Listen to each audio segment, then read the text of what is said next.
Hello everyone and welcome back to your own channel. My name is अखिल महेश्वरी. लेकर के आया हूं आज वीडियो नंबर 22. आज का हमारा टॉपिक है मेंटल रेवोल्यूशन. ये है आपकी एनसीईआरटी बुक का पेज नंबर 52. और शुरू करने से पहले क्या होता है हमेशा हमारा स्लोगन, बोलो मेरे साथ, study together grow together. Mental revolution का मतलब होता है चेंज इन एटीट्यूड. और बाय द वे मैं आपको एक खुशी की खबर बता दूं, ये आपके एफडब्ल्यू टेलर की लास्ट टेक्निक है जो आपकी बुक में मेंशन्ड है. आया आपको समझ में? यानी कि ये लास्ट साइंटिफिक टेक्निक है. अब चलो मेंटल रेवोल्यूशन को ना समझने से पहले एग्जाम्पल समझते हैं. एग्जाम्पल पे ध्यान देना, पॉइंट नंबर 1. दूसरी चीज, इस वीडियो को पूरा देखना, नहीं तो समझ में नहीं आएगा. ठीक है?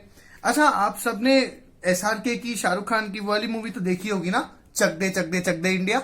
हाँ, तो उस मूवी में आपने देखा होगा कि वो जो गर्ल्स होती हैं, जो हॉकी टीम की होती हैं, उनमें कैपेबिलिटीज होती हैं. नो वंडर उनमें क्षमता होती है, काबिलियत होती है, तभी वो उस टीम में सेलेक्ट होती हैं. लेकिन आपने देखा होगा कि शुरुआत में वो सारे मैचेस हार रही होती हैं और एंड में वो वर्ल्ड कप जीत जाती हैं. वो सारे के सारे मैचेस जीत जाती हैं. ऐसा क्या हो जाता है? एकदम से मैजिक जादू क्या हो जाता है? जादू वादू कुछ नहीं होता ना. क्या होता है उसके अंदर कि जो उनके कोच होते हैं, यानी कि शाहरुख खान, उस समय जब स्टार्टिंग में वो आते हैं तब उनकी और टीम की बॉन्डिंग बिल्कुल अच्छी नहीं होती है ना. गर्ल्स को लगता है कि वो गलत कोच हैं, राइट. लेकिन जैसे ही उनकी बॉन्डिंग इंप्रूव होती है, ऐसा रिजल्ट क्या होता है, उन लड़कियों की परफॉर्मेंस इंक्रीज होने लग जाती है, परफॉर्मेंस एनहांस होने लग जाती है, राइट. सो यही तो है mental revolution, that is change in attitude. आप किसी इंसान के प्रति एटीट्यूड बदल दो, अपनी सोच बदल दो, तो चीजें अच्छी होने लग जाती हैं. बस इतनी सी बात एफडब्ल्यू टेलर ने अपने इस कॉन्सेप्ट में कही थी. आया आपको समझ में? तो चलो चीजों की टेक्निकलिटी पर आ जाते हैं. सबसे पहले आप सबके लिए लर्निंग टिप, कैसे इसको याद रखना है, इस लर्निंग टिप को याद रखना है और आप जिंदगी भर कभी भी लाइफ लॉन्ग नहीं भूलोगे मेंटल रेवोल्यूशन को. लर्निंग टिप क्या है? Change attitude, feel gratitude. Gratitude का मतलब बीइंग थैंकफुल. सो क्या आपको याद रखना है लर्निंग टिप में? Change attitude, feel gratitude. Mental revolution क्या सिखाता है? Change attitude, feel gratitude.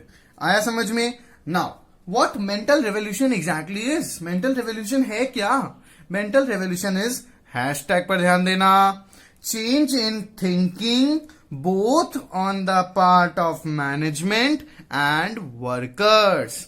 यानी कि एक ऑर्गेनाइजेशन में अपने को पता है दो टाइप के लोग होते हैं, दो टाइप के ग्रुप होते हैं, management group and workers group, right. और ये दोनों ही एक दूसरे को हेट करते हैं. दोनों के बिना ही ऑर्गेनाइजेशन नहीं चल सकती और सरप्राइजिंगली दोनों ही एक दूसरे से चिढ़ते हैं.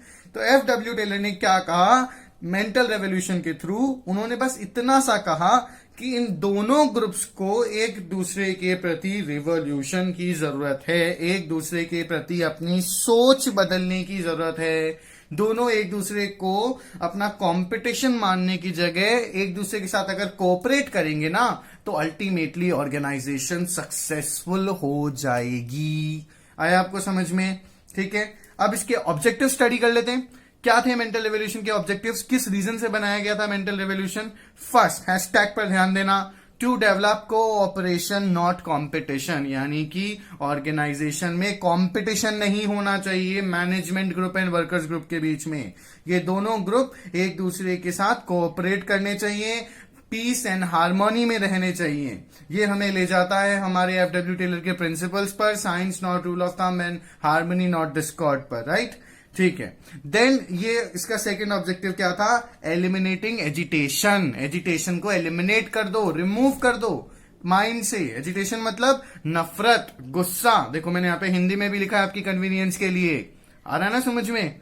तो एफडब्ल्यू टेलर ने क्या कहा कि भाई जो एजिटेशन है ना तुम्हारी, वर्कर्स ग्रुप को क्या लगता है कि है ना मैनेजमेंट ग्रुप ना उन्हें एक्सप्लॉइट करने की कोई ना कोई नई स्कीम बना रहा होता है कि कैसे वर्कर्स को परेशान किया जाए, उनसे कम सैलरी में कैसे उनका जूस निकाला जाए.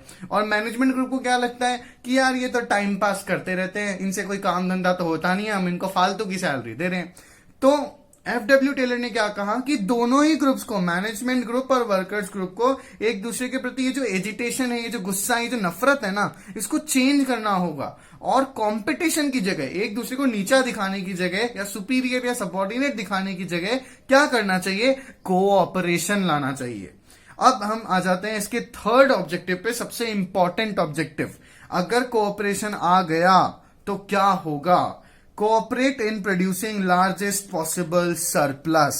समझना, अगर मेंटल रेवोल्यूशन हुआ, दोनों ने एक दूसरे के प्रति इज्जत, म्यूचुअल रिस्पेक्ट लानी स्टार्ट कर दी, कोऑपरेशन करना स्टार्ट कर दिया, तो कोऑपरेट करने से यह होगा कि सबसे ज्यादा प्रोडक्टिविटी, सरप्लस यानी प्रोडक्टिविटी, ऑर्गेनाइजेशन की प्रोडक्टिविटी ट्रेमेंडस ग्रोथ पकड़ेगी और बहुत अच्छी क्वालिटी एंड क्वांटिटी में प्रोडक्शन होगा।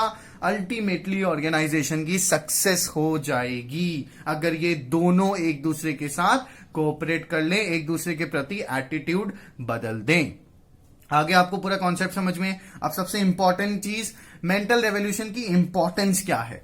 देखो, हैशटैग पर ध्यान देना, without mental revolution all the measures suggested in scientific management system would be useless. इसका मतलब क्या कि अगर मेंटल रेवोल्यूशन नहीं हुआ ना, तो आप कितनी ही टाइम स्टडी कर लो, फटीक स्टडी कर लो, या कोई सी भी साइंटिफिक टेक्निक लगा लो, एफडब्ल्यू टेलर की जो अभी तक अपन पढ़ते आए हैं ना, सब बकवास है, सब फेल है अगर मेंटल रेवोल्यूशन में फेल हो गए। अगर वर्कर्स और मैनेजमेंट एक दूसरे के प्रति एटीट्यूड बदलने में चेंज हो गए तो सारी मेहनत बेकार है। और ये मैं ना आपको अभी प्रूफ करके दिखा दूंगा। मेरी बात पर ध्यान देना, एग्जाम्पल पर। हाँ, ध्यान दो, ओके, कॉन्सेंट्रेट, समझो। मान लो मैंने आपको टाइम स्टडी में क्या पढ़ाया, टाइम स्टडी में पढ़ाया कि मैनेजर वर्कर को ऑब्जर्व कर रहा है, वो देख रहा है कि वो कितना टाइम लगाता है एक काम को करने में, और उस अकॉर्डिंग वो नोट डाउन करके एक स्टैंडर्ड प्रोडक्शन टाइम डिसाइड करता है, राइट। अब मान लो मेरे उस कार्डबोर्ड वाले बॉक्स वाले एग्जांपल पे आ जाओ। जिन्होंने नहीं देखा है वो टाइम स्टडी वाला वीडियो, वो वीडियो डिस्क्रिप्शन में जाओ, टाइम स्टडी वाला वीडियो देख लो। तो उसमें एक कार्डबोर्ड को बनाने में 20 मिनट्स लग रहे थे। अब मान लो अगर वर्कर कॉम्पीट करना चाह रहा है मैनेजमेंट को, या उनके प्रति लॉयल नहीं है, तो वर्कर क्या करेगा, और स्लोली स्लोली काम करेगा, 20 की जगह 50 मिनट्स लगा देगा। अब मैनेजर को तो रीड करना है ना टाइम, वो 50 मिनट्स लिखेगा स्टैंडर्ड प्रोडक्शन। यानी कि क्या होगा, टाइम स्टडी करने के बाद भी आप प्रोडक्शन को ट्रेमेंडस नहीं कर पाओगे, प्रोडक्शन स्लो हो जाएगा, टाइम स्टडी फेल हो जाएगी।